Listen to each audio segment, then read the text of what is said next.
खित्ते में अमन चाहते हैं जो मसला कश्मीर के हल के बगैर मुमकिन नहीं। पाकिस्तान मकबूजा कश्मीर से मुताबिक टीएम करारदादों पर अमल चाहता है। निगरान वज़ीर ख़ारजा जलील अब्बास के अक़वाम मुत्तहिदा हेडक्वार्टर्स में प्रेस कॉन्फ्रेंस कहा कि यूएन नक्शे में मकबूजा कश्मीर को भारत का हिस्सा नहीं दिखाता। अक़वाम मुत्तहिदा मकबूजा कश्मीर पर भारतीय मौक़िफ़ तस्लीम नहीं करता। Jammu and Kashmir again is certainly an issue of great importance. That's the core dispute between India and Pakistan.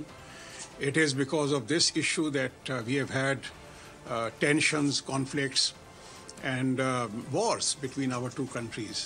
We would like to have peace with India, but at the same time it will be contingent upon the resolution of Jammu and Kashmir dispute in accordance with the UN Security Council resolutions. Subscribe करें और bell दबाएं ताकि कोई खबर रह न जाए।